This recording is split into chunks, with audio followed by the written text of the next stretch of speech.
Hello, hello, hello, hello, hello, hello.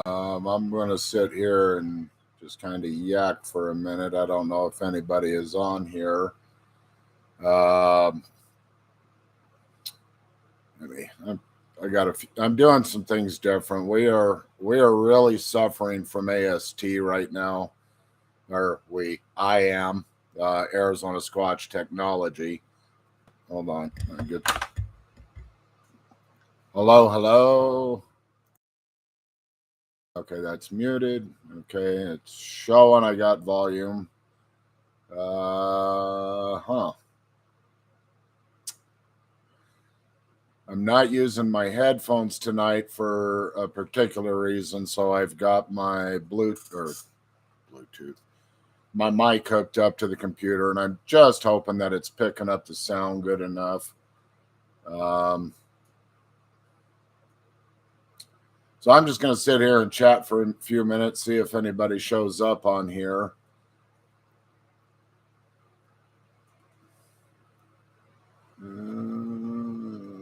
See something. Just bear with me, folks.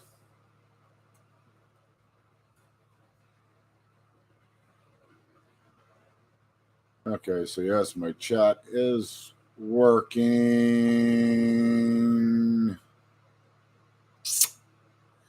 All right. So it appears that so far, how I've got this set up, it's working. Do apologize about the mess behind me in the garage. It's a garage. So, like the live chat that I did a couple of days ago from up on top of the rim, I didn't come on last Sunday because I had company, and then Chuck called me up Monday and said, "Let's go up on the rim," basically. So we went up to Squatch Camp. We both felt like we had unfinished business. I want to see if does that make it any louder, any better, same, different. So we had some unfinished business up on the rim. We got it taken care of. But I had a major Arizona Squatch Technology failure. I did something stupid. We were making the video for the previous trip on what all had happened, and I'd finally decided how I wanted to do the video, and playing around with the camera. I set the camera up a little different than I normally do, and apparently it was filming upside down when I was filming, or after I got done making the video, which actually was going to be a two-part video because of the file size. The phone would only allow so many minutes, and then it went into its next video, or continued on to a second video, what we were talking about. And doing the review of it on the phone, everything turned out fine. I got home, I uploaded it to my computer, and everything was upside down. I did some things trying to get the video to flip over. Once again, I am not that guy. I am not, the fact I'm on here is a miracle in itself. But so I tried horsing around and going into different settings and seeing if I could rotate the video, and found a link on the computer, the website, and read through that on how to do it, and I just did not have those options on my computer, and so I decided, well, I'm going to set the camera up upside down again and record it off of the computer, playing on the computer, not running Arizona Squatch Technology, and got that all done, and uploaded that off the phone into the computer. And apparently there's a major difference in the refreshing rate between my camera and the computer. And so it was real splotchy. So we're going to do it this way. Kind of like I did a couple of live shows ago. We're going to watch the videos off of the phone. Kind of got this little half-ass setup in here, and I'm hoping it's going to work because we're talking between the two videos that I got to play is going to be right about 45 minutes, little over 20 minutes on each one. And so I'm not going to sit here and hold the phone up. So I got a couple boxes and I got a board, and I'm going to set the phone up on that, and hopefully it's going to work. Yeah, this is not my forte, guys. So it is what it is. Arizona Squatch technology at its finest. But the first video I'm going to play is just kind of a little fun video of what happened to us on the drive to Squatch Camp / while we were there. So I'll get that video running here in just a minute. And I got to get my things put together here real quick. So, just bear with me, folks. I know, I am not a professional at this by any means, but we are going to do our best to make this work. I'm using this microphone right now so I can have it next to the phone, so the volume and everything is fine. And so I am going to get this first little video set up. Maybe.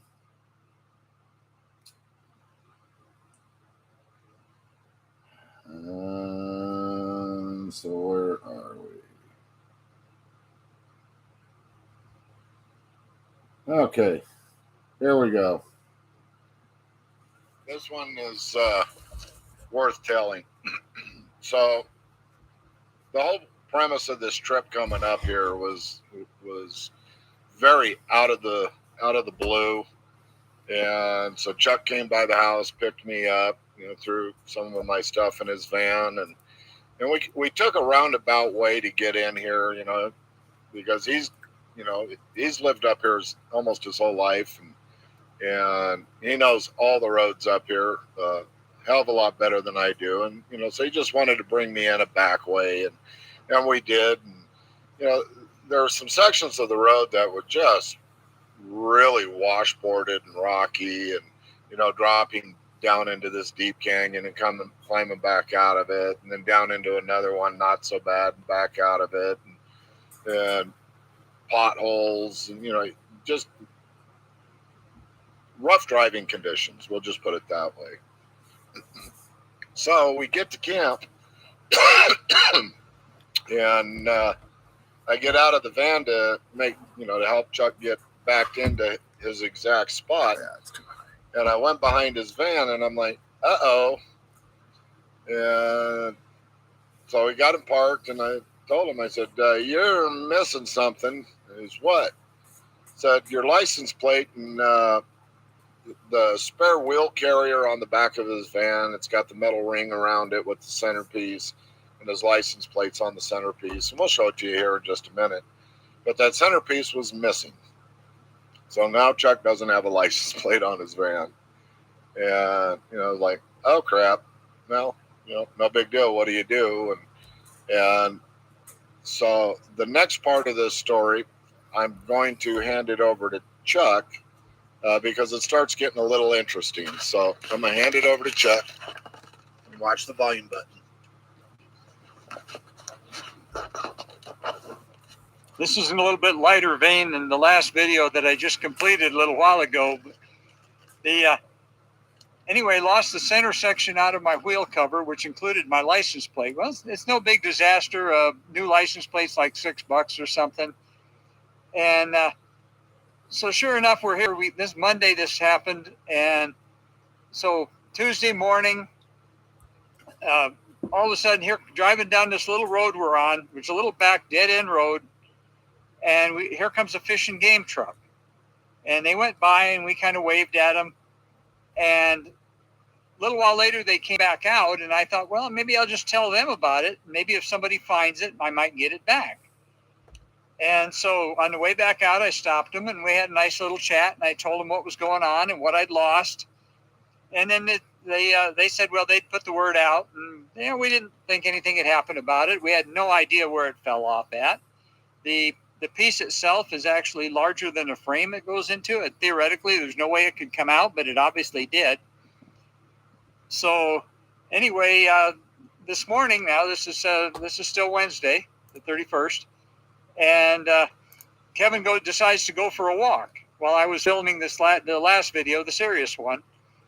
And anyway, pretty soon he comes back with a big grin on his face carrying this thing. Well, it turns out the fish and game guy had put the radio call out, and then somebody else, we think another fish and game guy, actually found the thing not too far from where we're at and gave it to him, and he was bringing it back to us. And so he gave it to Kevin to carry back down here. So I got my license plate back and my license plate frame back, and we'll walk over there and we'll show it to you so that you can get an idea of what I'm talking about. But losing it was no big deal. It takes a little bit to get out of my chair. It's kind of low. Losing it was no big deal, and it wouldn't have cost a whole lot. But getting it back the way we did makes for a much better story. So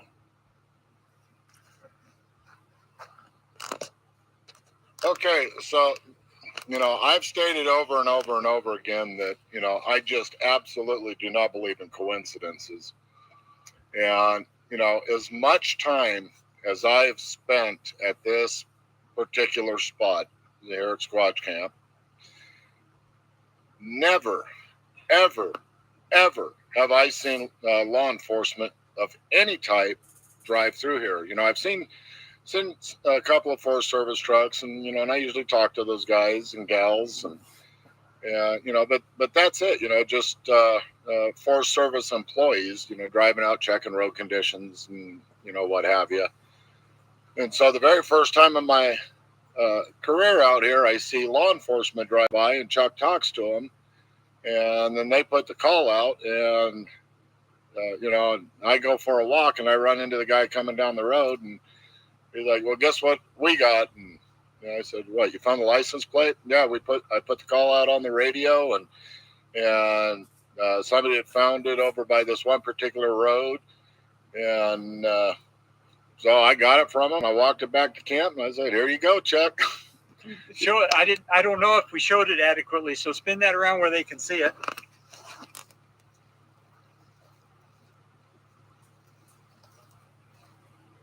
So I got my license plate frame back. This whole section is what got lost, but we got it back. It's got a few scratches on it, but that just makes for a better story. All right, but yeah, so something fun to share with you guys. But like I said, I don't believe in coincidences. I have too much stuff like this happen all the time. So there it is, just a little fun video for you guys. Just another Squatch Camp story. As always, I love each and every one of you. Be safe, be good to each other, and peace out. All right, so yeah, that was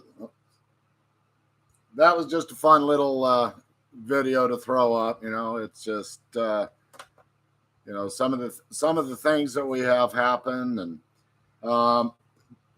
this next video I'm gonna show is a real quick one. When I went live from out on the edge of the rim, I was talking about how I had one right outside my tent and had that sound of crunching a water bottle, and that that I found a footprint outside the tent. I'm going to show you that video. I decided to just shoot a quick video, to show my tent, where it was at, the footprint. Now, mind you, footprints, especially with the substrate up there, are really hard to see. Um, this one is no exception. I shot the video, then I rewatched it, and it's clear enough that you'll be able to see the outline of where the footprint is, and just kind of what had happened with that. But I'm going to go ahead and run that one real quick.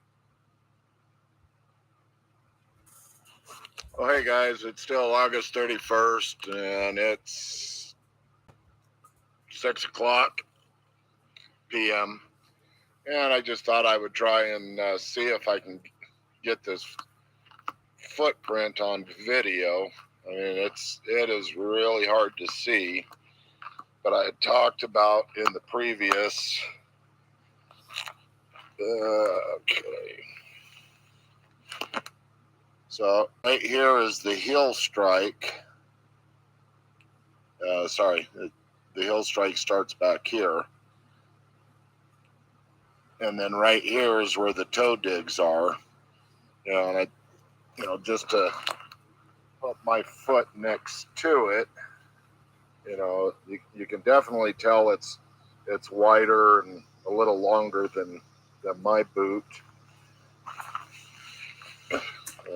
It's difficult to see, and I just don't know how well it's going to show up on here.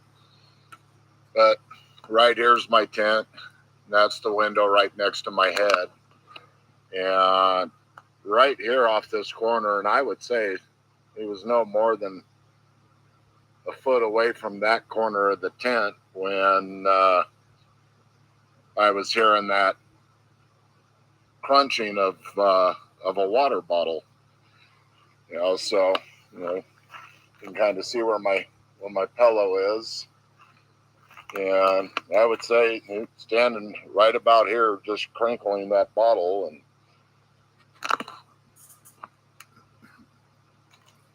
I don't know how well that shows up on here, but I figured I'd give you a little shot of that.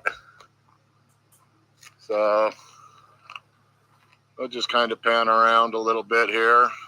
Hi, Chuck.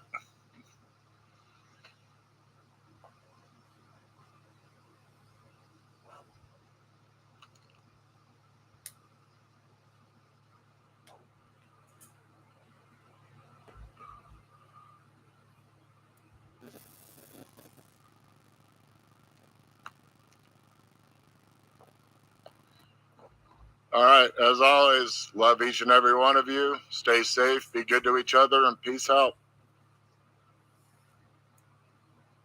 All right, so that's where that happened, and Chuck's probably going nuts watching that like I was, because the camera on here kind of transversed everything. It was 180 degrees off from how everything was set up. Doesn't matter. You get the gist of it. But yeah, so that was the footprint. It's not real visible, but you can definitely tell where it's at. And I just wanted to share that with you guys, and give a little bit of time here, see if anybody else shows up on here. But so right now I'm going to play the first part of the 2-part video, diving into what had happened last trip, and to get in. Well, I'll just play the video because I talk about it. But I'll get this set up. We'll get it playing, and then we'll do the second part of it. And like I said, between both of these, it's going to be about 45 minutes. But afterwards, because I've got nothing planned the rest of the night, I'll stay on here for a while. Anybody has questions or comments, I'll do my best to answer them. But we'll get this going. And Hey guys, today is August 30th, and Chuck and I are here at Squatch Camp. That's the world headquarters of Arizona Squatch. Correct. Okay, so the last trip up here, I've been trying to figure out the right way to do this, and I don't know if there's a right way or a wrong way. Chuck, is the sound fine? But just bear with us. So last trip we were out here and we were having our activity, and that last night had gotten a little communication from Cool. the one that we call Aiden Ginn. Well, we don't call it. That's what her name is. Her mate's name was Aiden Gone. And those of you who have been with me for a while know exactly who I'm talking about. So we'll backtrack on this for all the new viewers, and it's 5 years that Chuck and I have been out doing this together, a little over 5 years now. And so we'll dive back, into the Wayback Machine to, kind of explain what happened last trip, that last night, why to me was so important. But so the communication that I got from Aiden, and she is a very important individual in the forest people world. Go back and watch my video, Gone, or however I titled it. It's not that far back. Go back and watch that. That'll explain some of this hierarchy. But the communication that I got from her was that basically for me, school is back in session. That she was going to pick up with me where Indy had left off. And she also gave me a name to call her by other than Aiden. And so I had repeated it. And I was like, so that's what we call you now? And it was no, you. So it's a name that I'm allowed to call her, but everybody else still, for, cultural purposes, is Aiden. So we'll just, the name that I have, see, I'm getting right now not to say it on the, okay, so it's just, we'll just. Can I clarify? Yeah. Let me clarify a little bit, folks. We've been told that they, very similar to us, that they have basically three names. They have their official name, and then they have a nickname that they choose to go by. And then also within their families, they have family names that they call each other as well.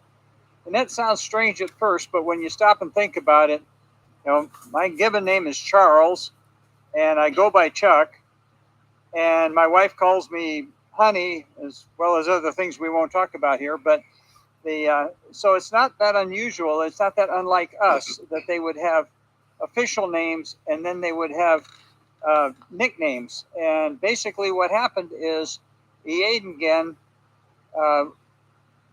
she told Kevin that he could call her by her family name, which I think is a great honor.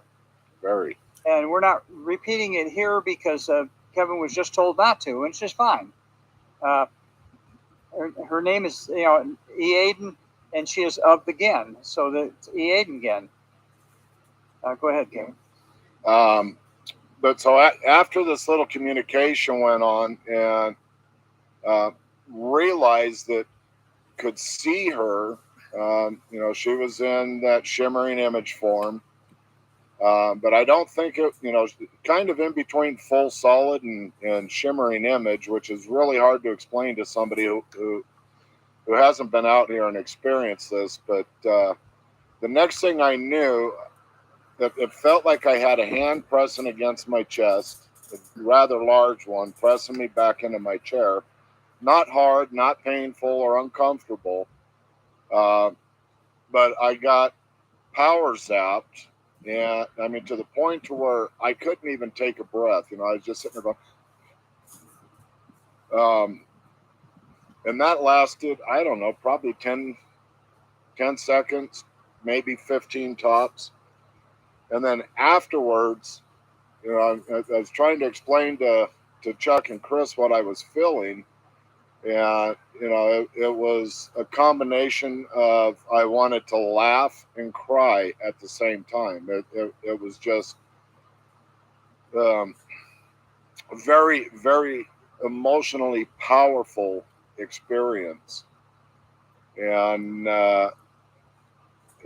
it just put me into a spot that I was so elated about. And so we're going to have to go back into the Wayback Machine here, and then I'll tie it all back in, to that moment from the last trip. For those, for my new subscribers, I love you guys. I thank you. This is a little over 5 years that I've been coming to this location, and so August of 2017, I came out here by myself. Chuck was coming up, but I wanted to spend a couple of days up here by myself because I was just in complete awe of what I was experiencing up here. And mind you, by that time, it was my second or third trip out here, but I want to say it was my second trip. And back behind where we're sitting right now, to our back, is a place that I call Squatch Valley. And I was down there, and you guys can go back and rehash on some of these older videos, but that's where I had a very profound experience. I was down there, found a very large pile of human poop about 4 inches off the side of a tree. So it was like he leaned against the tree to do his business. And, I have no idea what I'm doing. And, and I'm looking around, and there's something there that, may have been a structure, may not have been. Brand new. I have no idea what I'm doing. And so I start spiraling out looking for footprints. I find a footprint finally, and it's going that way, so I'm going that way. And, I go probably another 25, 30 yards, and I come across a large rattlesnake, black mountain rattlesnake. And my first intention was to kill it and bring it back to camp and eat it, because I love eating rattlesnakes, and there's kind of a vendetta thing between me and rattlesnakes. But I had this weird conversation in my head, and I couldn't understand why I was having this conversation. Look how beautiful he is, and I'm not going to go into that. You guys can go back to the other video. But so I got this this weird conversation going on in my head that I just don't understand why I'm having, talking me out of killing this rattlesnake. And meantime, the rattlesnake goes underneath this downed, this log, windfall. And I wanted to get video of it, so I could show Chuck and show my friends and, this black rattlesnake. And so I was leaning over the log, and I'm shooting the video of it, and I finally get him to move. And so I kind of step back, and as soon as I hit stop on the record, about 30, 40 feet away from me on the other side of these small pine trees, the most powerful vocalization I've ever heard in my life, and it wasn't a howl or anything like that. It was, "What do you want?" I mean, it just I can't emulate how powerful it was, the lung capacity. And every hair on my body stood up, and I just kind of, "Well, hello, my friend." "Ah! All right, well, if I'm not supposed to be down here, I apologize. I'll go back to camp." And so I'm walking back to camp, and he's paralleling me. I can't see him. I should be able to see him. And I can't wrap my head around why I can't see him. I can hear where his footsteps are falling. Very heavy, very massive, thud, crunch, So I get a little concerned, and so I start talking to him out loud, kind of trying to keep myself in a calm state of mind. But I think what I was thinking at the time was to also let him know that there's people who care about me, and if I come up missing, there's going to be a lot of firearms up here on the mountain. So my name is Kevin. Do you have a name? I have a mate. Do you have a mate? I have offspring. Do you have offspring? So I'm talking like this. And I get about 3/4 of the way back up here to the camp, and he, he backed off and kind of sat here for a while going, wow, what was that all about? And, but I invited him to come up to the camp, when he backed off. I said, well, you know where I'm at, come and see me later. And boy, did they, he brought the whole family in. There were 7 at that time, and was having, really outstanding activity all around me. And I finally got to the point where the activity dropped, and, it was time to go to bed. And so I went in and went to bed. And sometime in the wee hours of the morning, this vision I had wasn't a dream. It was a vision. I can remember every single detail and every single word that was said in this. And what it was he had walked up to me, not speaking with his mouth. He said, I am Eadengon. And he motions over and he says, this is my mate, Eadengen. And she wouldn't come out from behind this very large juniper tree she was standing behind. And I was confused because where we're at, there's no junipers. But she was behind this juniper peeking out from, the side of it. And she had this look of deep concern on her face. And he kept motioning to her, it's okay, you can come out. He's okay, come out. And finally she had stepped out. And at that moment, I understood why she had so much, this look of deep concern on her face, because she's holding an infant in her arms. And I saw that infant, and I looked at her, and I looked at Indy, and that's when I woke up. So I woke up, and I sat on the edge of the bed. It's like, what in the hell was that? Now, what I have to explain is I couldn't remember the name Eadengon. I'd asked several times, and I had something close to it, and I would keep getting mind speak of what it is. And I think it was 2 trips after that it was finally clarified to me that something along that line. that it was Eadengon. But in the meantime, I started calling him Indy. To me, it was just easier, and it seemed like he accepted that. And one of the things that I was, during many, many, many trips out here, one of the things that I was told towards the beginning is that I'm always protected when I'm out here, and that Indy has kind of taken me under his wing to be like my teacher. And things got really powerful really quick. I always knew when he was around. He'd been at my house. I would always have all these, just out of the blue, I'd have these conversations going on in my head, and I would automatically know it was Indy. And till the day it stopped. And I couldn't understand why it stopped. Well, let me give you an example of what would happen. 4 years ago, we went to, my wife, my oldest daughter, and I, we went and picked our daughter up, and we went out to the Arizona Renaissance Festival. It was crowded. It was busy. It was hot.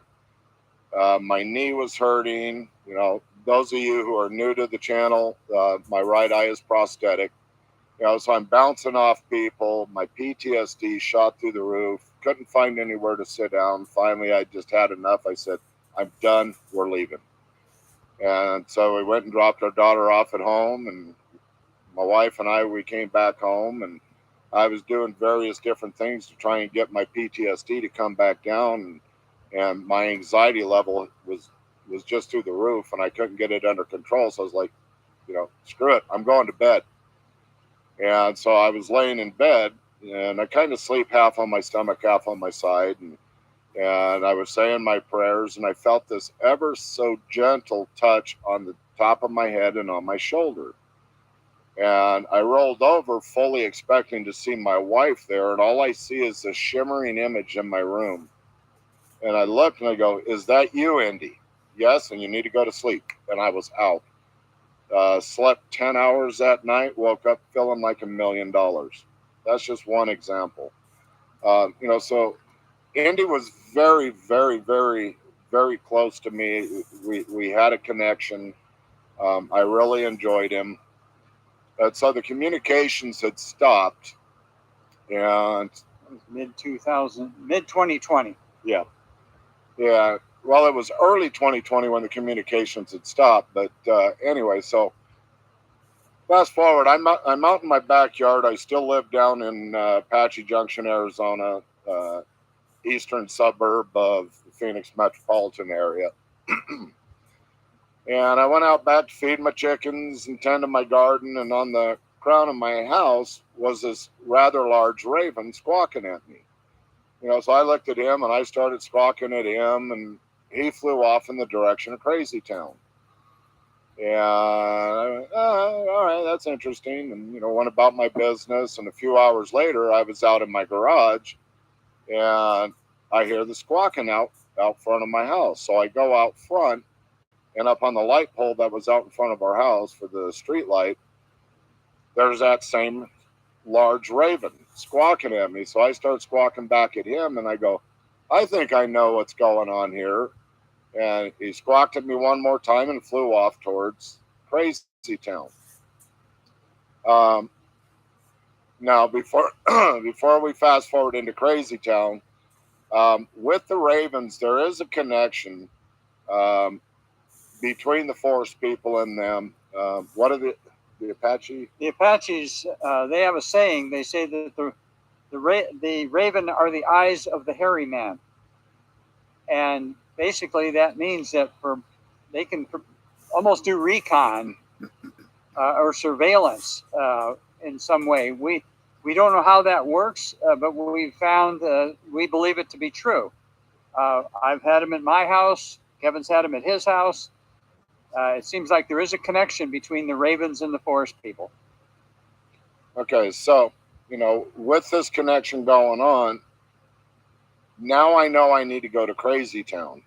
Yeah, I don't know what for. I don't know what's going on, but there's something important. There's some business that needs to be taken care of at Crazy Town.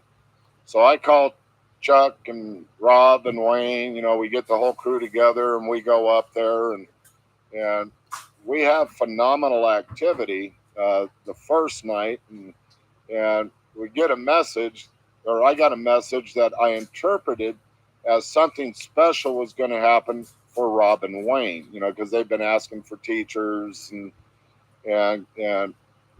was that the trip we did get their names? Yes. Okay, they were. That was the night that they did get the names of who their teachers were going to be, and so that's what we were interpreting this trip to be. Well, come the second night, there's all kinds of activity going on. We had a lot of visitors. I mean, we're seeing shimmering images all over the place. And I get the message, and I was like, "No, I didn't hear." Hold on. I didn't hear that right. And I got it again, that Indy had passed, that he had died. And, I'll let Chuck step in because it's hitting me. Even again. this 2 years later, it hits Kevin and he gets a little emotional about it. But basically what had happened is that we suddenly felt that we were surrounded by these shimmering images, and we could see them. There must have been 30 or 40 of them, and they're all just standing in a circle around us about 3 feet apart. And they were standing very still. Kevin was notified, and this is a very, very formal notification process. He was notified that Indy had passed away. So I asked, with all due respect, can I ask what happened? And we were told that it was just his time. Then the next thing I asked was, how old was he? And we were told that he was 225. And we'll talk a little bit more about the age thing after a bit here. But at that point, they opened up and they allowed Kevin to feel their grief. Okay, now Kevin's a pretty tough old bird. A combat veteran, former biker. Kevin broke down and was crying like a baby. They also opened up and allowed the other three of us to feel his grief. Not to the extent that he did, but we felt it, and it was absolutely overwhelming.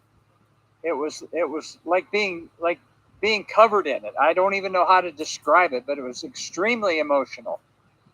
Kevin got up and walked away from the rest of us for a little bit, but they felt enough.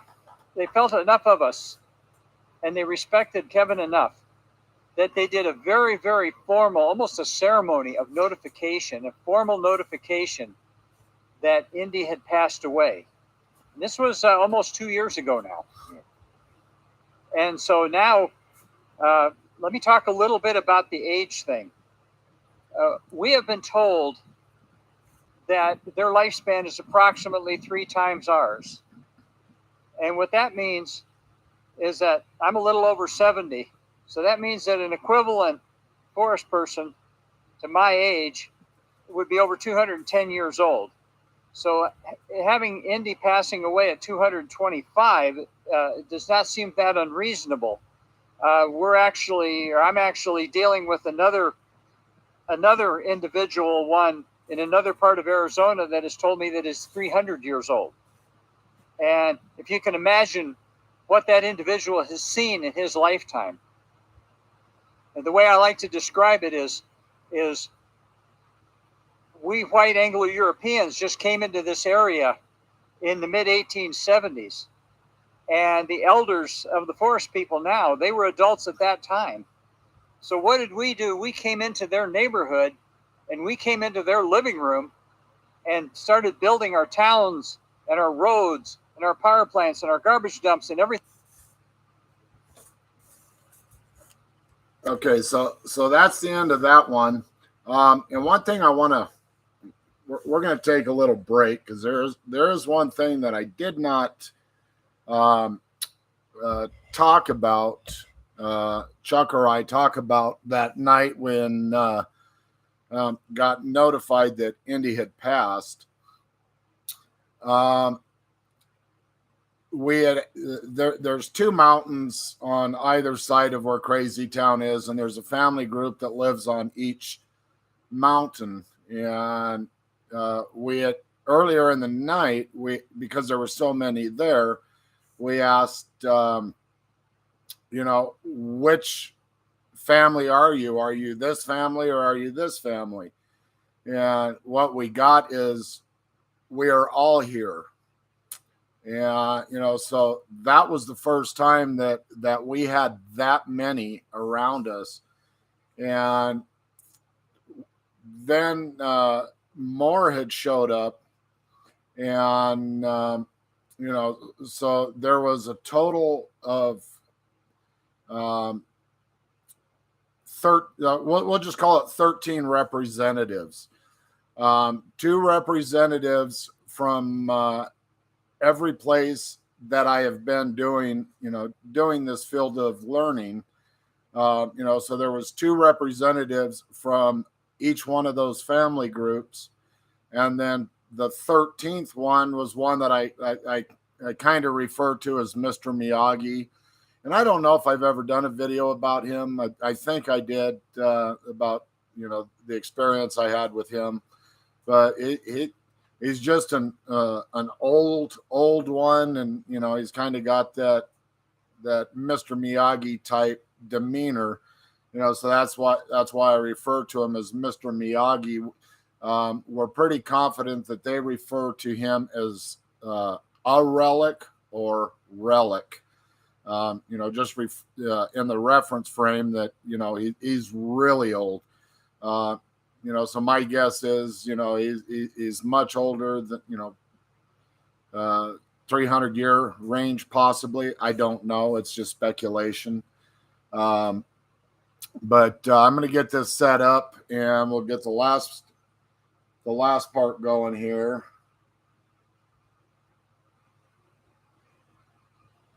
Phone's doing something, Kev. I can't tell what the phone did. Hopefully it's still recording. Yeah, it's still recording. But anyway, we basically moved into their living room and started busting up their furniture. So it's not unlikely to assume that a lot of the elders don't like us much, which is one reason why they go so far into the remote areas where they don't have to deal with us. And when some of us go into those remote areas, they run us off. So basically, that was the notification when Indy passed away. All right, now we'll fast forward back to what we found last week when we were here. And I'll let Kevin take it over again. You okay? Yeah, I'm fine now. Well, before we go to last week, the level of activity that I was having, even though it was still phenomenal, was not to the point of what it was with Indy. It's like they backed off. Somebody new is in charge, and new rules were, basically they had a new chief, and new rules were made, and that things weren't gonna be the way that they had been. A lot of the mind speak, it didn't fall off, but it wasn't as strong as what it was before.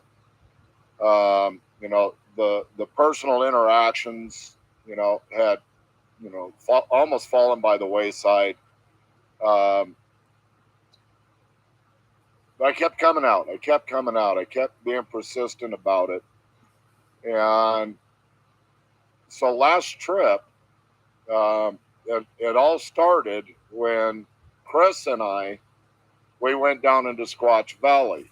And, because I wanted to show him where all this stuff took place, and just to experience the aura that's down there in Squatch Valley. It's a very humbling area, I guess is a good way to say, maybe. When you do what we do, when you go down into Squatch Valley, it's like going to a cathedral. It's just there's just a feeling about it that is very hard to describe. So anyway, I took Chris down there, and we weren't down there a minute, and we had a tree break or branch break about 20 yards in front of us. I saw the branch fall down, and it wasn't something that had just rotted and fell off. There was no wind down there whatsoever. It was just very calm and still. And this large branch, with force, snapped, and fell down right in front of us. And Chris was like, "You see that?" I'm like, "Oh yeah." Welcome to Squatch Valley. And, so I showed him where a couple of things had happened, a couple places that I'd found footprints. And I took him over to where this interaction with Indy with the "what you want," where that took place. And when I was telling him this, recounting this with him, we both got zapped pretty good, and I thanked him for it. And I asked him, come up and see us. We're here. Come up and see us.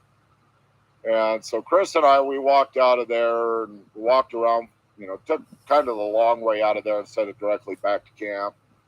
We got back to camp, and shortly after that, Wayne had showed up, and it was just starting to sprinkle. And so we were sitting underneath the canopy, and of course, that's when Wayne, myself, and Chris had the run by, where the one, ran by us, and incredible rate of speed, 45 miles an hour or better. I mean, it was just boom. And I was facing the wrong direction, so I didn't see it. Yeah, once again. I love you, Chuck. And that was at 1:30, and then it really started to rain, and it poured and rained and poured, probably 3 hours. Yeah, about 3 hours. easily over an inch of rain. It just absolutely poured for about probably 2.5 or 3 hours. So we stayed underneath the canopy. Well, I took Chris out to make a phone call, and I had to take him about 5 miles down the road to a place we get reception, because where I get reception here, we weren't walking out there because it was pouring down rain. So we just drove out to another location. But so anyway, we get back to the camp, and Wayne had left, and it stopped raining, and so we were doing our night sit, and lo and behold, here comes all the activity, and it was phenomenal activity. And then Aiden, Indy's mate, she came in, and we had our thing, and so now it's like the connection is back to 100%, and I am very honored. I'm very elated about it. I was going to do a live video this past Sunday, but I had company, and yesterday Chuck calls me up and said, "What do you think about going back to Squatch Camp? I feel like I have unfinished business up there." And I said, "I feel the same way. When do you want to go?" Today. All right. So here we are. But it's looking back over the 5 years that Chuck and I have been out doing this, and a lot of the lone time that I've spent out here, and the things that we have witnessed. We routinely experience what everybody would consider impossible. But what we are learning, we're not learning from reading somebody else's book. We're not reading from watching, somebody else's podcasts and things like that. We're out here, spending time, putting boots on the ground.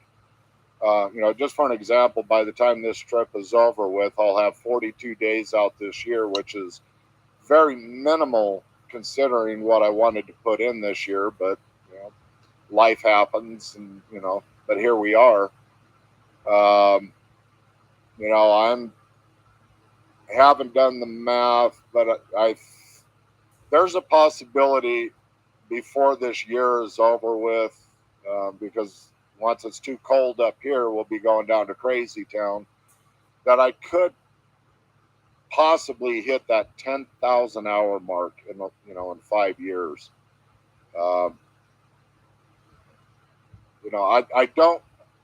don't discount what the other people talk about, but so many times it's just a lot of hearsay and a lot of guesswork. And we're coming up with our own hypothesis, our own theory, very expensive word for a guess, of what's actually going on, and who they actually might be, and why they actually might be. We don't have a rock solid foundation on that yet, but we're getting there. We have what we think, we have what we know, and then we have what we think we know.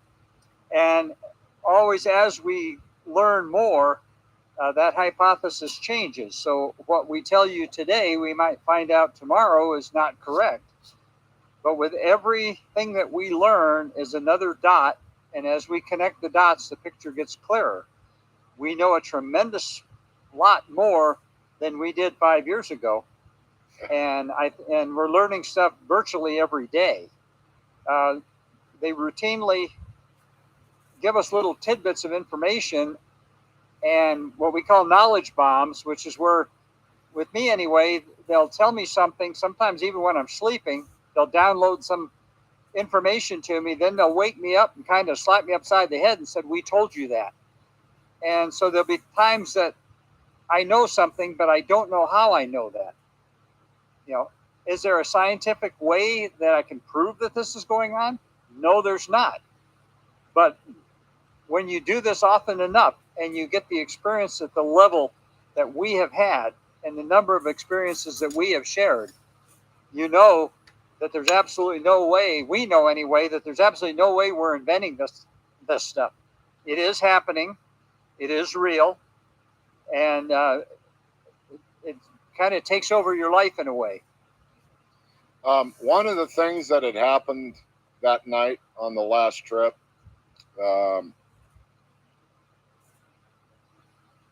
was the key part that I left out unintentionally.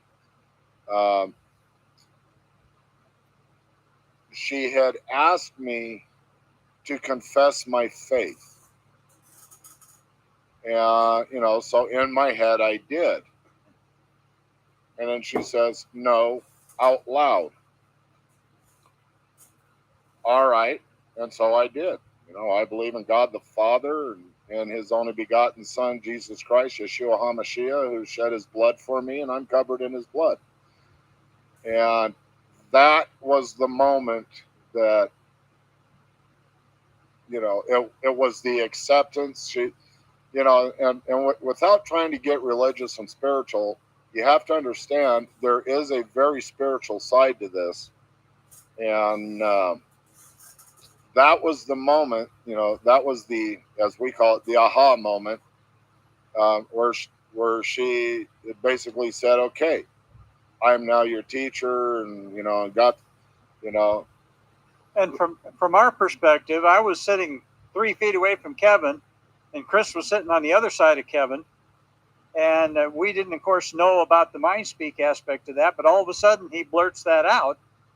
And we were kind of looking at each other like, where did that come from?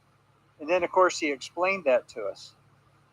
Now, I have had my own spiritual transformation. I'm going to do a video about that someday. It's been difficult for me to kind of wrap my head around that as well. But I'm understanding more and more about that as time goes on. And as I said, a while back, I did a video about a healing, and that involved the Aiden again as well. Go back on that if you choose to, and watch that video. I've had a number of times that I've had them touch me and heal me from a number of instances and medical issues. But I don't want to talk about that in this video. So Kevin, go ahead. But yeah, so I wanted to bring that point up, that when I spoke that confession out loud, that everything changed. And the only way I can describe it is, I don't even know, that's still where I'm, where I'm lost. I don't know how to explain. I think what happened there is, I think that was they formally accepted Kevin into their family. And that's why Yaden has told him that he can address her by her family name rather than her formal name. However, the rest of us are not supposed to do that, and we accept that, and we understand that. They have their methods, they have their way of doing things. We're gradually, as I said earlier, we gradually learn a little bit more about that as time goes on. Go ahead. Well, that's about all I can think of on that. We had our first night last night. We had some activity last night. I think Aiden was here. I'm pretty confident about it, but I'm not 100%. It might have been their daughter. We know 3 generations of that family. Yeah. Aiden has a daughter who's 23, I believe now. Her name is Raiki. And then there's the next generation is Raren, who's about 5.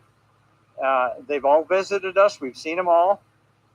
And it's absolutely amazing. One interesting thing I might add about when she asked Kevin to profess his faith, and that is when he did it in mind speak back to her, she said no out loud. What we found is they very, very seldom use the word no. If you ask them a question and the answer is yes, they're very, very forward to say the word yes and tell you that you're correct. But we've only had them I can think of 3 times. 3 times. When they've actually used the word no. Yep. And usually if the answer is no, they respond by just not coming back to you or not answering you. They're just you're greeted with silence. And they apparently must have to feel pretty strongly about something before they use the word no. And we've experienced that ever since we've been on this journey. As Kevin said earlier, he and I have been working together now for 5 years. I'm 11 years into this now, and it's been a tremendously wild ride. I'll have to talk about that sometime as well. Go ahead. All right. Well, that's that's kind of all I got for this video. I don't know if I want to let this drag on any longer, because I think we've pretty much covered that last trip. And we did go down into Squatch Valley. Okay. I had a large piece of sandstone. The first year I was up here, I took home, and I laid out a pattern of your typical Sasquatch walking, the one that everybody knows. And I took a Dremel tool and I etched it out, and I brought it back up here, and I left it out by the gift stump for, gosh, it was out here a year and a half. And because they're going to be doing logging in here, and I was worried about when they do the logging that it was going to get destroyed. So I recovered it and I took it back home. And after Indy had passed, I made the decision that when Squatch Camp gets opened back up, I'm going to bring that rock back up here, and I'm going to take it down into Squatch Valley and, leave it for a memorial for Indy. Well, last trip I forgot to bring it up with me, and so we brought it up this trip. And I found a little piece of metal and I etched in his dates. So Indy passed in 2020, and he was 225 years old. That's 1795 when he was born. Can you imagine what he had seen during his lifetime? That's absolutely amazing. So I carved his name, Indy, in the top, and 1795 through 2020, and kind of said a couple of things to him down there, and thanking them, and invited them to come up to camp and have some fun with us. And so we'll see what happens tonight. Squatch Valley, to talk a little bit about Squatch Valley, it's about a half a mile east of where we're sitting right now, directly behind us. The camera's facing that direction. But it's off the side, and it's down in a canyon. This area where we're at has been logged off twice over the years, the most recent in the 50s and early 60s. And so all the trees you see behind us are all regen. There's no real old growth right here, but Squatch Valley is down where the loggers couldn't go. And there's some old growth trees down there that are 30 inches or more in diameter and 100 feet tall. It's an absolutely beautiful place. And it feels so much like a cathedral that when we're down there, we whisper. It's like we don't even want to speak out loud. It's just a feeling that you get when you go down there. It's pretty amazing. You want to wrap it up? Yeah, we'll wrap it up. I not 100%, but I think I just got a buzz. Okay. Not from the beer either. Yeah, so there it is. This is the video. So we're going to wrap this up. I want to thank each and every one of you. And as always, I love each and every one of you. Be good to each other. Stay safe. And peace out. Bye-bye. All right. That put out of the way, kind of get things a little back to normal here. All right. Real quick, couple of questions. Christina Cave asked why did they not show up in physical form? Chuck responded that we don't know. It's just the way they are. But one of the things we've been told is they have rules that that they have to follow. So we just make the assumption that that's just the way it is, and rules that they're obligated to follow. Who makes the rules? We speculate, but to say emphatically, I just don't know. And then TWR, or sorry, TWAR. Have we ever asked questions about specific things or general questions? Everything under the sun, man. You name it, we've asked them. They answer what they do when they do. The biggest thing I tell people is they do what they do when they do it. As far as the types of questions we ask, here's an example. For the first couple of years doing this, one of the best trackways I found is right outside the Phoenix metropolitan area in a recreation area called the Salt River, where everybody goes tubing. And you go way back in the beginning of my YouTube in the archives of the videos, you can go find this video I made of this trackway, and it's absolutely no other thing it could have been, because of the size of the footprints and the distance in the track, and that they were all in line perfect, not side by side. So one of the questions I asked, specifically, that I'd asked multiple times, how do you guys deal with the weather? You're in the desert, you're in the mountains, you're in the swamps, you're up in the Alps. I mean, you're literally everywhere. And as hairy as you are, how do you deal with the temperatures, and the weather conditions? And, so that was very specific question that I'd asked them. And, it was probably 2.5 years into this that got the answer, but got the answer not in a way that I was expecting. And what had happened is Chuck, myself, and my old neighbor, Scott, we were down at Crazy Town, and it was cold, especially for, at the time I was desert rat. I mean, I call myself a desert rat, lived in the desert my whole life. So it was, hovering around 30, 32 degrees. We're right next to a creek. It's very damp. It was cold out. And, all bibbed up and, in cold weather gear. And I had a face wrap on and hand warmers in my pockets. And all of a sudden I couldn't feel the hand warmers, the heat from them. And then I realized I couldn't feel any cold on my face, and my feet weren't cold anymore.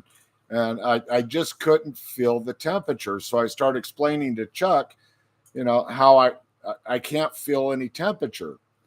And, it's like I was temperature neutral.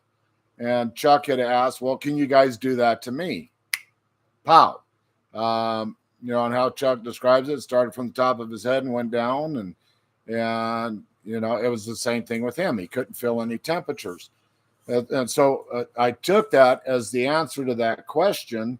And instead of trying to explain it, it just showed it. I'm not going to explain it to you. You're just going to experience it. And that's what a lot of this has been. So, the big question in the Bigfoot world, do they migrate? What do they do when the weather's bad? Blah, blah, blah, blah, blah, blah.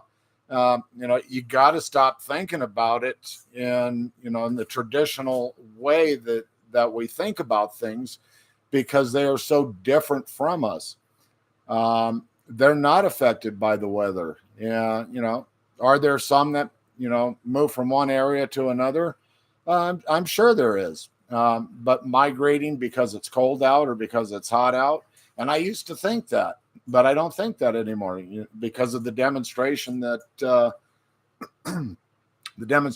I was given on that.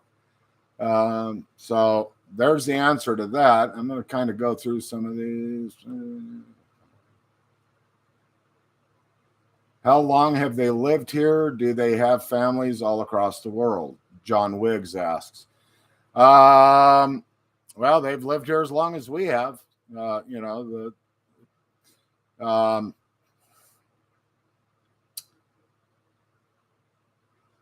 we get stuck in this evolutionary Darwinism thing, and maybe they were here millions of years before us, and the Melba Ketchum's DNA study absolutely proved that that's not the case. So if you want to look at a scientific term, that the DNA study on the mitochondrial side, the mother side of the DNA, that it was 100% human, and the nuclear side, the father's side, was subject unknown. So in order, if that DNA study is accurate, and I full-heartedly have no reason to believe that it's not, that the mother's side of the DNA is 100% human, well, that means they've been here just as long as we have. They live on just about every continent. I can't speak about Antarctica, and because I don't know. There's only 2 continents on this planet I haven't been to, and that's Australia and Antarctica. Have I had activity in every country? Not Bigfoot stuff. That was all military. But the stories are all over the planet of their existence. So they've been here just as long as we have. How they came about, is still up for debate, is still up for questions. I think that we're getting closer to that answer, but I don't have it rock solid yet, and probably never will.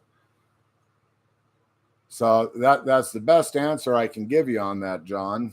Let's see. Do they have a religion like Christianity or Muslim? And John asked that one. Okay, so here's the answer to that. You can either go back and watch the video that I just posted of Chuck's amazing transformation, but I will. I'll tap into that real quick. They believe in the one, the Creator, the one who created all things, God the Father. They believe in Him. They worship Him, and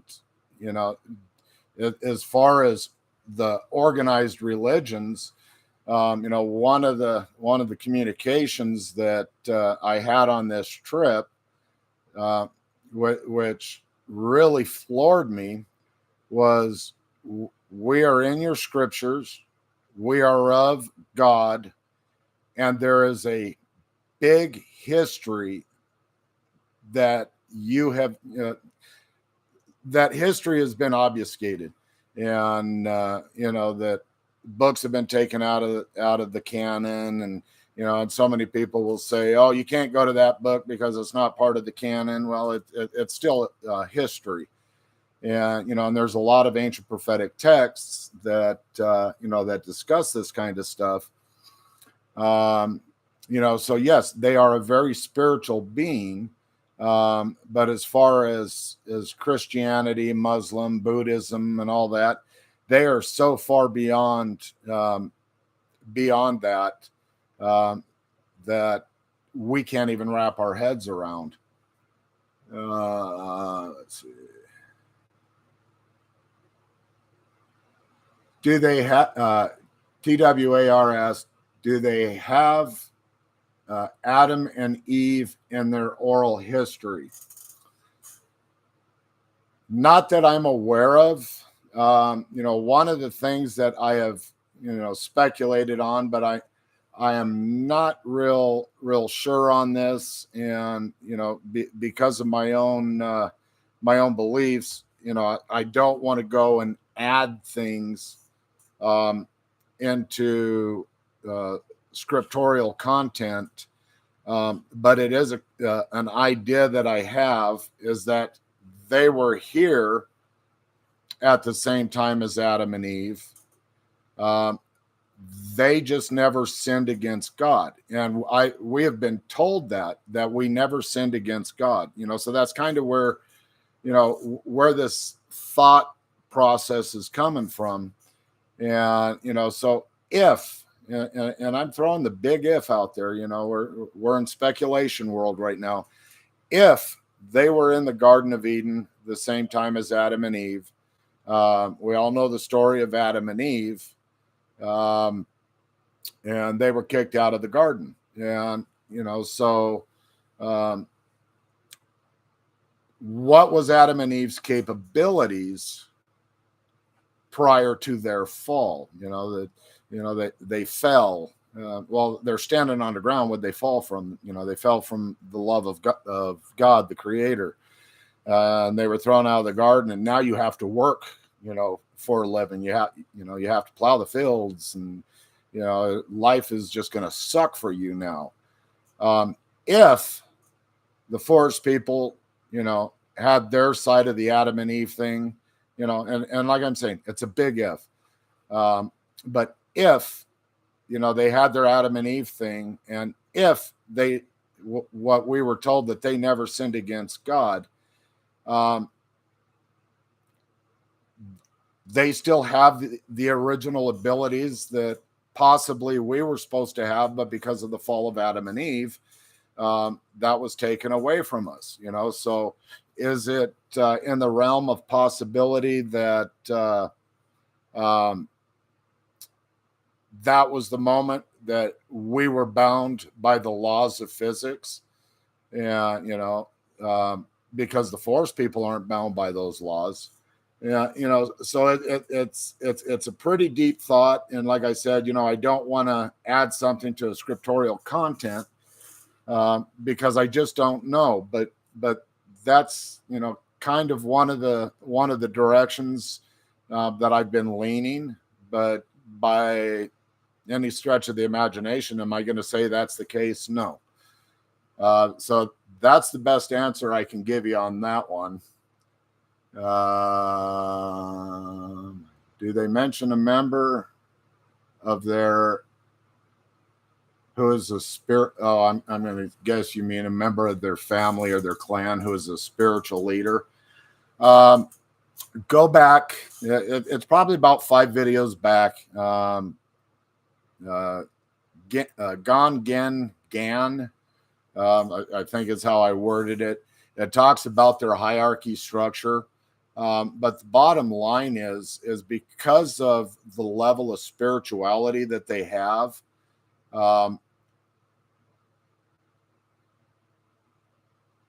I would take the leap and say that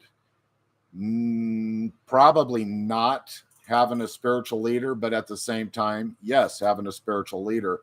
It's on the basis of how their hierarchy is structured. They have healers? They all have the ability to heal. Do they have teachers inside their community teaching other ones how to do things?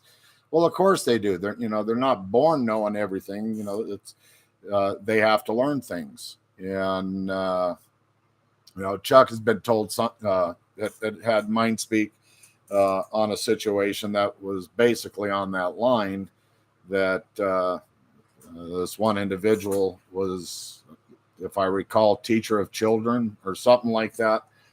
But that's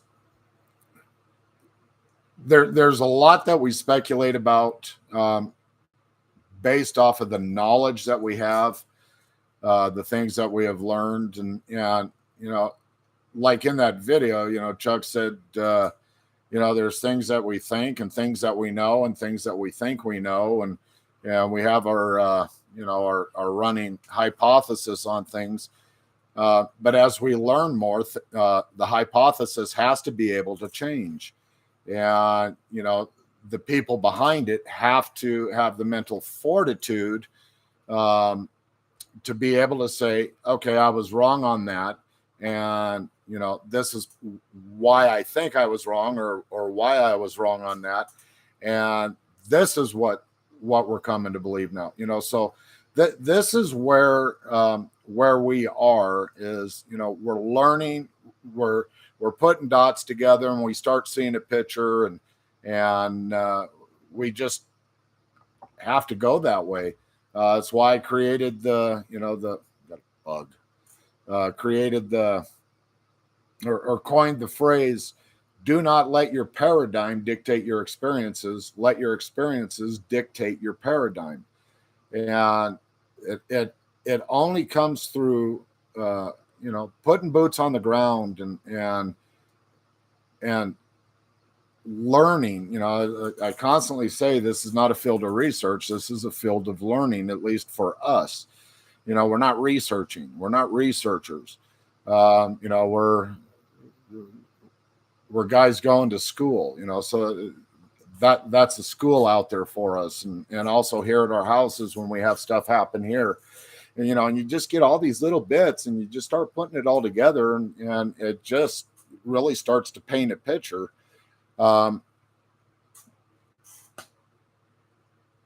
that's it. It's just a constant learning. Do we have all the answers?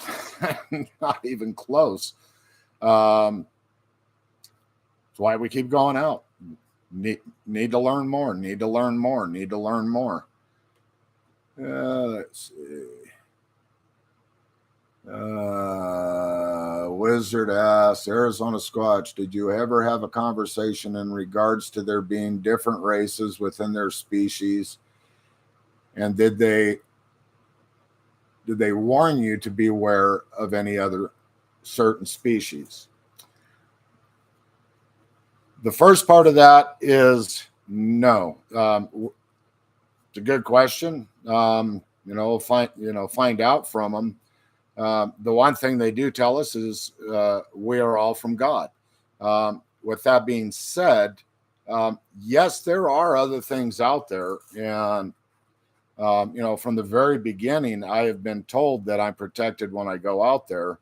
And, there have been a couple things that had happened. I had encounter with 3 packs of coyotes that came in on the camp, and I was told repeatedly that I need to build a fire, and I was being pig-headed because I wanted to sit in the dark. And so I'm giving you the short version of this, but the coyotes came in, and, I had about a half a gallon of gasoline that I put on the fire and lit it up. And when the ball went up, I saw no less than 30 dogs. That was me being pig-headed and, not listening to what they were telling me. And it was over and over and over again all day long. You need a fire tonight. Next time was my grandson and I decided to stay a night or two after our family camp out. And my grandson was 15 at the time. Yeah, he was 15 at the time. And, I had the truck already all packed up. We were just going to sleep outside on the cots and then get up in the morning and, diddy mow out of there. And just as the sun was starting to set, I got a very, very firm and solid leave now, danger. And I'm like, what? Leave now, danger. And at that moment, the entire atmosphere up there changed. I mean, the colors of everything changed. The air was a lot thicker. I mean, it was almost like, boom, I'm in a different spot. And it was very intense. It put me into combat mode, ready to, if necessary, to do extreme violence. And my grandson could feel it. He goes, Papa, I don't like this. And we rolled up the bags and threw the cots in the back of the truck and hit the gas and we left. And it was probably, that was when I got over to where I made my phone call. So that's 5.5 miles away, that everything calmed down and went back to normal. So, yes, I absolutely believe that there are things out there that can, that are not good. Are there some of them that have attitudes? Well, yeah, Chuck's, part of his of what he does, dealing with some people over in the eastern part of the state. There was one over there that wasn't so friendly. So do they have different races amongst them? My best guess is absolutely. They're why wouldn't there be different races of them? I mean, we got white skin and black skin and brown skin and light skin and pink skin and red hair and black hair, curly hair. We all look different. We have all kinds of different things in our genetic makeup, and they have part of our genetic makeup. So why wouldn't they? Do I know that dogmatically? Can I stand up in court and say they have different race? No, I can't do that. But a little deductive reasoning and a little common sense, would lead you into that direction. Yeah, so I could probably talk for an hour on that, but that's the bottom line behind it. Yeah, I believe they have different races, and yes, there are other things out there that we need to be concerned about. Well, you're welcome, Wizard.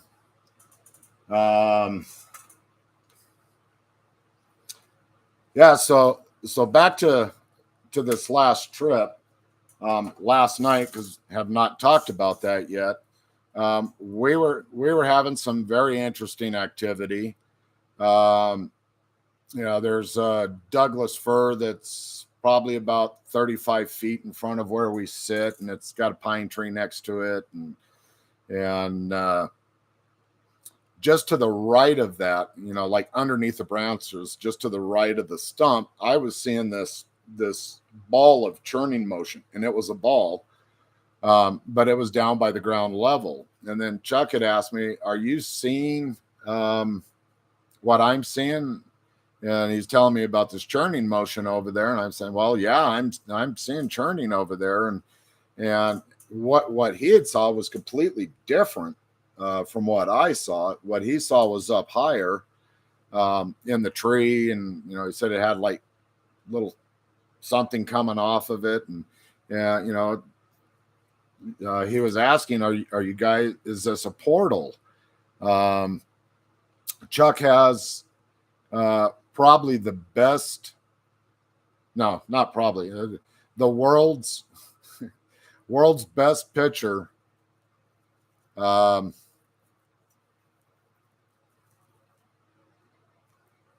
Being told shut up.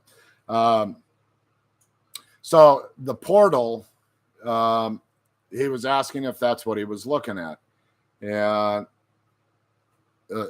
there was something completely different from what I was looking at.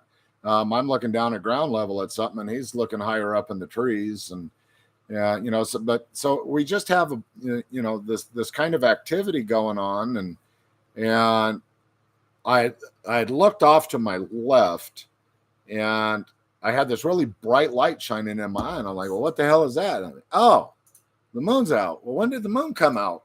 And because I'd been up and I'd walked around a little bit, and and it was bottom of a coal mine dark out there, but when we noticed the moon, this moonbeam was coming through the trees, and it was only, it was lighting up one little spot just past the fire pit. And then I had my coffee pot and that set up on the fire pit on the big flat sandstones and propane tank.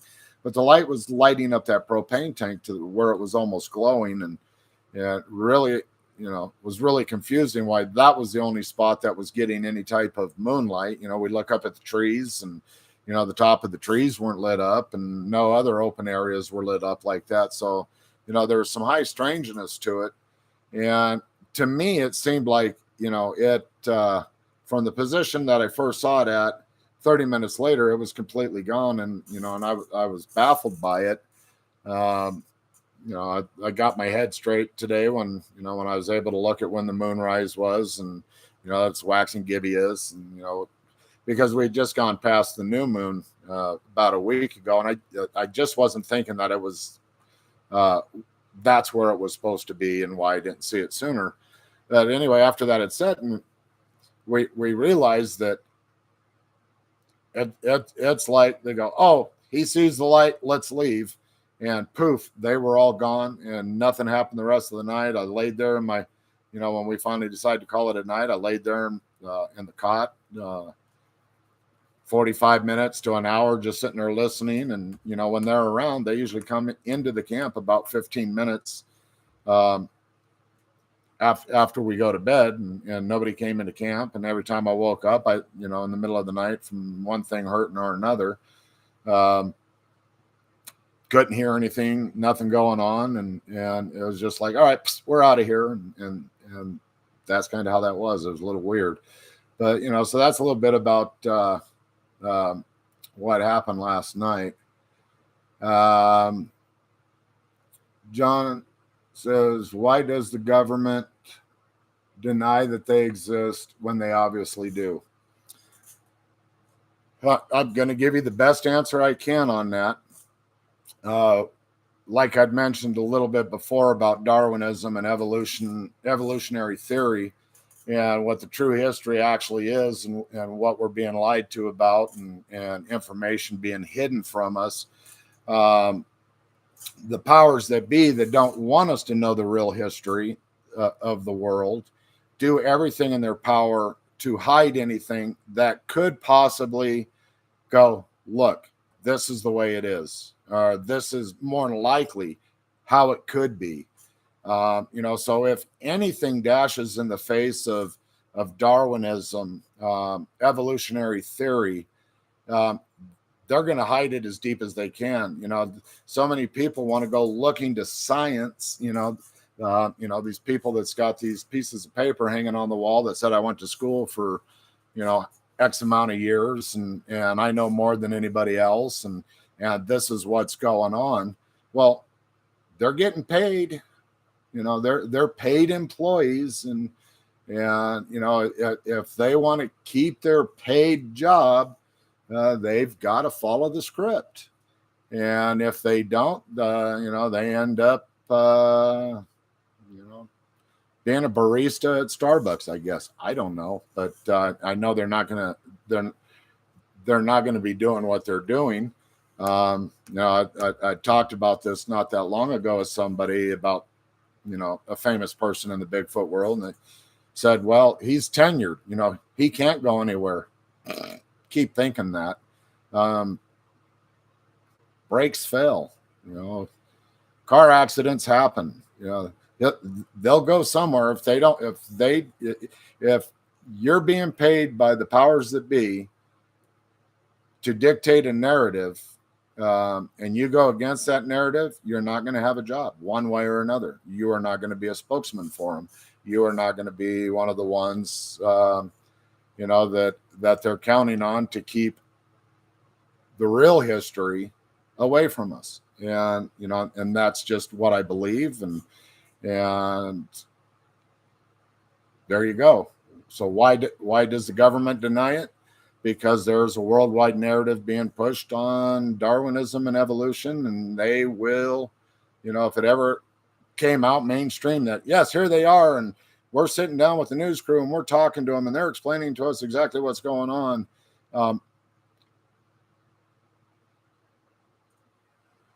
All of everything that we have been taught since we were little kids about the millions of years ago or billions of years ago. And, we crawled out of the swamps, and, it'll shoot that all in the foot. And a lot of people are going to go, oh, you lied to us. So no, they're never going to admit it. My opinion.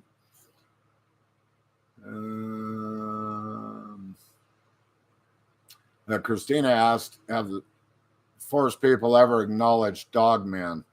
Not directly,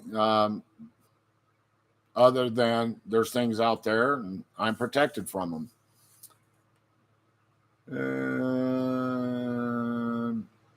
John Wiggs also asked, do they have an alien connection as we would know it?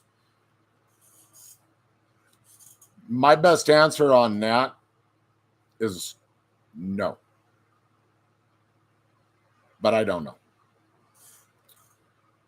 That is a very deep and long conversation, and I'm not going to go into that tonight.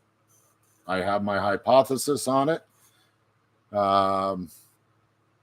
So my answer is no, but I don't know.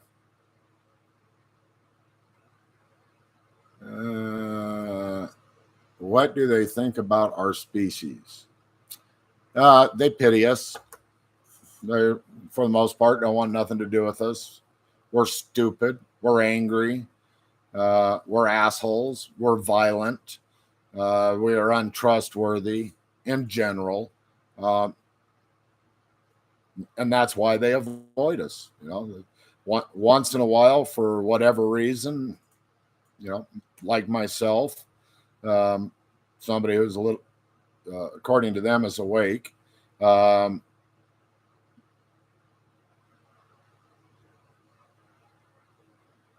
I still don't understand why, but even though they told me. But yeah, I think it's more a combination of pity and disgust.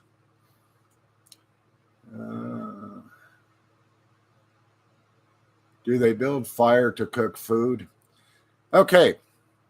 I have had all kinds of people ask me, what do they eat? You know, and so this is going to kind of fall in that line. I haven't the slightest clue what they eat, so I have no idea if they would need to build a fire to eat it. I've never seen them eat. I don't know of anybody that's ever claimed to see them sit down and eat. I know people have said I've seen them carrying a deer or an elk or a goat, or I've seen them, you know, getting fish, or I've seen them get, you know, digging clams out of off the shoreline. I believe the people that have seen them doing that.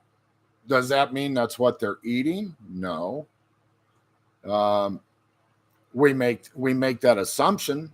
What I can tell you is that with the amount of them that we know are in our areas of investigation or of learning, you know, places we go, if we were basing things on us and the amount of caloric intake that they would need, protein and everything else, there wouldn't be a single animal up on that mountain besides them. The elk would be decimated. The deer would be decimated. The fish in the lakes would be decimated. The turkeys would be, I mean, there wouldn't be anything up there because they would be eating it. You know, if you think about an individual who's bordering 12 foot tall, 1,800 pounds, how much food, the way we think and the way we think everything on this planet operates, how much food that individual would need to consume on a daily basis, him by himself would put a pretty big dent in the elk population up there. I'm sure he could sit down and eat an entire elk by himself. I have no doubt about that. And so if he did that once every 3 days, you know, there wouldn't be any animals up there. So I don't know what they eat. I don't know that they build fires. I don't see any reason that they would need to.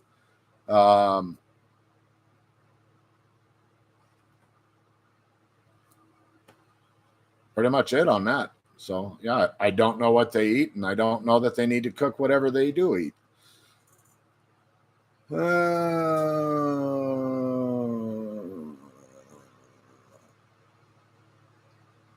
Yeah, Chuck, you made that so easy. The answer to that, no. They don't. They don't have a need for it.